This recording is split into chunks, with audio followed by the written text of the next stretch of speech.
Selamat siang Mas Rahim. Siang Mas Arya. Oke, ini kita akan membahas satu tema yang unik atau tema yang berbeda. Kalau kemarin kita jawab pertanyaan, kalau ini kita akan lebih mengkuliti tentang law of universe, Mas.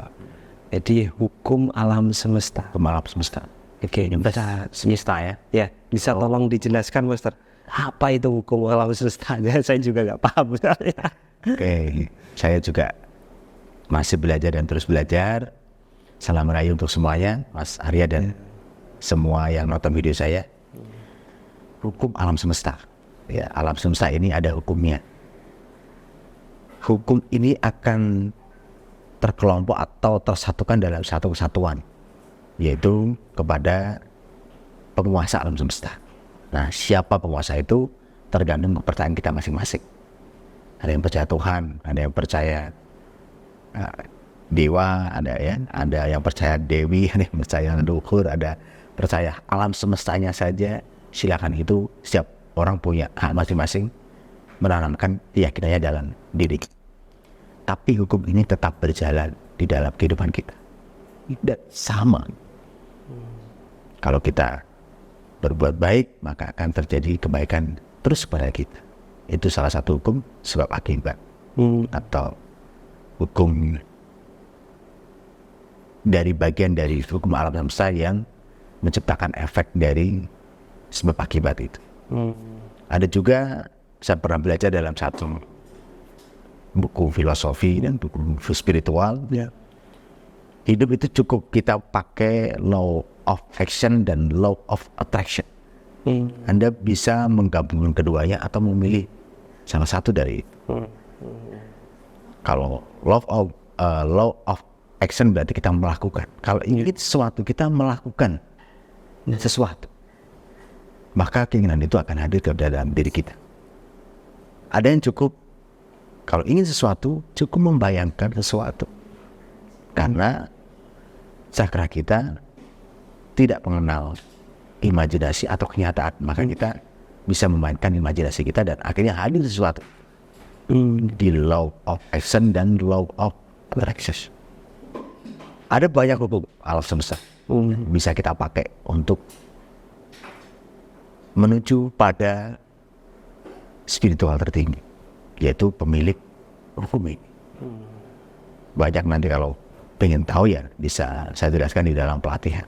Kalau pengen tahu, tapi kebanyakan manusia menggunakan beberapa hukumnya saja, bahkan hanya satu hukum yang dipakai. Ya, yang kalau saya pahami kan tadi kan ada law of attraction dan law of action. Itu orang itu untuk misalkan begini, orang itu mau mendapatkan satu kehidupan yang lebih baik, apakah dia cukup untuk menggunakan law of attraction saja? Artinya dia cukup menarik saja tanpa law of action, tanpa melakukan sesuatu. Apakah sudah cukup begitu? Atau dia cukup melakukan law of action saja tapi tidak law of attraction? Jadi dia hanya melakukan sesuatu tapi tidak mengimajinasikannya. Atau apakah hanya bisa dilakukan cuma pakai satu hukum saja untuk mendapatkan kehidupan yang sempurna gitu? Tidak bisa. Orang yang melakukan, saya percaya law of attraction, pasti akan ada tindakan. Kalau percaya benar loh ya. Kalau hanya cuman dibayangkan saja tanpa, dan Anda tidak bertindak, berarti Anda tidak percaya sesungguhnya. Karena bayangan itu akan memberikan tindakan. Hukumnya dari rasa masuk ke pikiran, pikiran memerintahkan kepada tindakan. Pas Anda diperintah bertindak tidak mau, maka Anda tidak akan mencapai law of attraction Anda. Ini yang saya alami, kemudian teman-teman juga alami ketika kita menginginkan sebuah kopi. Bayangkan aja, kopi itu adalah hal yang paling berharga dalam hidup Anda. Misalkan yang paling berharga adalah rumah mewah. Tapi Anda sudah dikasih tahu dan Anda tidak melakukan tindakannya, maka tidak akan hadir kopi itu ke hadapan kita, bahkan sampai kita nikmati menjadi rezeki. Rezeki itu yang bisa kita nikmati. Misalkan Anda bayangkan, saya mau kopi hari ini. Teringat, oh warung kopi di sana. Oh Starbucks di sana. Dan Anda tidak melakukan tindakan nelpon memesan, ya Anda tidak akan dapat. Nah, kalau seseorang melakukan law of attraction, pasti dia akan diberitahu bagaimana cara bertindaknya. Dan Anda tidak tinggal melakukan tindakan itu, dan terjadilah. Oke, begitu ya. Kalau law of action, ya Anda pengen kopi dan Anda bertindak ke sana. Oke. Maka di situ Anda akan menerima kopi. Oke. Oh, jadi semuanya itu Kopi ini bisa diibaratkan kesehatan, ya. keberlimpahan, kebahagiaan. Anda mau nggak mengambil kopi kebahagiaan Anda, mengambil kopi kesehatan Anda? Terus tadi mengambil kopi keberlimpahan Anda. Ya. Tinggal Anda sudah dikasih tahu dari hukum law of attraction dan melakukan tindakan. Iya.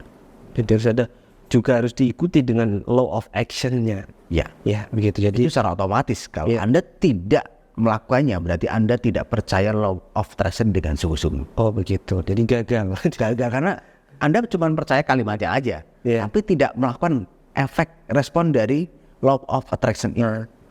Oke. Jadi kalau dari penjelasan Master tadi, saya sedikit menangkap. Mungkin saya salah, tapi kalau salah tolong dibenarkan. Artinya ketika kita mengharapkan sesuatu, ketika kita meng-attract sesuatu, atau kita menarik sesuatu dari pikiran kita mungkin, kita memikirkan sesuatu, maka alam semesta, gitu ya. Kalau kita berbicara tentang law of universe ini, dia akan menerima getaran atau menerima pikiran saya. Kemudian dan pikiran itu akan menciptakan action dalam diri kita. Iya. Dan alam semesta itu akan mempertemukan itu seperti itu atau bagaimana? Ya. Tinggal kita pas diberitahu ya, kita actionnya benar atau tidak, pas atau tidak, atau jangan-jangan Anda tidak action. Sudah diberitahu.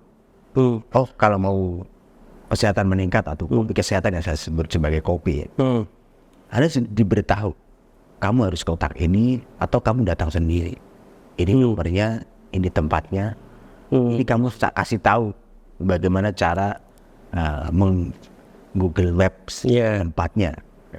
Udah dikasih tahu semua. Kita mau nggak menerima itu? Atau jangan-jangan Anda tidak niat sungguh-sungguh minum kopi kesehatan? Udah begitu hukumnya. Tinggal kita mau nggak. Oh ya. Tapi kan itu Master. Mohon maaf Master ya.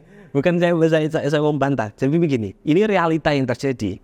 Jadi begini, banyak orang memanifest sesuatu atau memikirkan sesuatu atau meng-attract sesuatu. Dia menginginkan sesuatu, misalnya tadi kopi kesehatan, kopi keberlimpahan dan lain sebagainya. Dia menginginkan begitu. Dia sudah punya pandangan actionnya atau rutenya untuk mendapatkan itu. Tapi kenyataannya adalah mereka tidak mau melakukan itu. Artinya dalam dirinya masih banyak hambatan. Nah, ini kenapa bisa jadi terjadi hambatan begini? Gitu. Karena kan dia sudah yakin nih, kalau kita ngomongin tentang keyakinan diri, artinya dia sudah yakin karena dia sudah melakukan attract itu. Gitu kan. Jadi terus dia melakukan attract dengan benar. Gitu kan. Terus mengirimkan sinyal ke alam semesta gitu ya. Nah, tapi kenapa orang yang sudah yakin ini juga masih punya hambatan begitu loh? Oke. Ada hukum keterhubungannya. Jadi law of universe, saya mengingat satu dalil bahwa itu berkumpul. Mendukung, berkumpul ya. Oh iya. Al-arwahu junudun mujannadah, seingat saya begitu. Nah, ketika kita punya satu tujuan, kita sudah tahu lurus arah ke sana. Dan kenapa kita tidak mencapai? Kita pasti punya banyak hal tujuan yang lain yang akhirnya menghambat itu. Menghambat tujuan ini. Atau punya tujuan yang sampai ke sana, namun ada hubungan di luar tujuan itu yang akhirnya menghalangi. Maka kita harus punya cara mendelegasikan tujuan ini. Apakah bisa saya delegasikan ke satu orang dan akhirnya mencapai tujuan ini? Apakah saya bisa delegasikan yang ini ke satu orang atau satu badan atau satu instansi yang bisa saya terbantu untuk mencapai tujuan. Nah itu diserahkan semuanya, jangan Anda kelola sendiri. Oke. Karena kita punya keterbatasan tenaga, keterbatasan energi. Makanya kita harus selalu mengakses energi yang baik dan kita melakukan action yang baik. Jangan, wah besok saya misalkan punya kegiatan ya, saya mau ke bisnis pertanian saya lakukan sendiri, saya kerjai sendiri. Nah ini Anda pada sudah tahu actionnya di situ, cara melakukannya di situ. Dan Anda diharapkan harus melibatkan semesta yang lain. Siapa yang bisa Anda buat atau Anda serahkan di situ untuk bisa mengurus itu. Nah, kita berarti ada keterhubungan hukum alam semesta, yaitu membantu orang lain dan berbuat baik ya. Dan akhirnya alam semesta ini akan mendukung Anda. Kalau Anda tetap tidak mau berbagi ke orang lain, hukum berbagi ini itu, hukum memberi, ya. Ada hukum alam kita memberi loh ya. Oh ada. Anda memberi, Anda dikasih. Oh begitu. Iya. Berikan pekerjaan ini ke orang lain. Anda akan dikasih. Iya. Makanya begini, ada satu pertanyaan bahwa ada satu mungkin satu persepsi ya, kenapa kok orang yang kaya itu bisa semakin kaya? Karena mungkin dia selalu memberi banyak karyawannya sehingga dia menjadi lebih kaya. Iya, ini hukum alam semesta. Jadi mau dipraktekkan sama mereka. Iya. Nah makanya tadi orang yang kebebanan banyak tujuan, kemudian dia tidak bisa mencapai tujuannya dengan sempurna dalam satu hal, mungkin ini tidak diberikan. Tidak dikeluarkan. Kamu bagian accounting, urus keuanganku. Kamu bagian bisnis ini, urus bisnis ini. Kamu bagian legalitas hukum misalkan, urus semua kerjasama hukum tentang kegiatan saya. Kalau Anda kelola sendiri, Anda mengelola berarti Anda pada satu action, satu tindakan. Tapi action Anda untuk yang law of attraction yang lain tidak bergerak. Maka kita harus menggerakkan semuanya dengan cara berbagi. Oke. Ini pembahasan yang menarik, agak panjang harusnya. Ya. Tapi karena ini durasi, Master. Jadi Jadi Mas video sudah mengkode saya untuk mengakhiri gitu ya. Ini mungkin kita akan jadi sesi yang kedua nantinya. Jadi terima kasih untuk jawaban sementara. Masih banyak pertanyaan yang ingin saya tanyakan sebetulnya. Tapi tidak masalah, ini karena waktunya, durasinya memang kita perpendek karena nanti biar pemirsa yang nonton juga lebih bisa menangkap maksud-maksud yang kita inginkan begitu.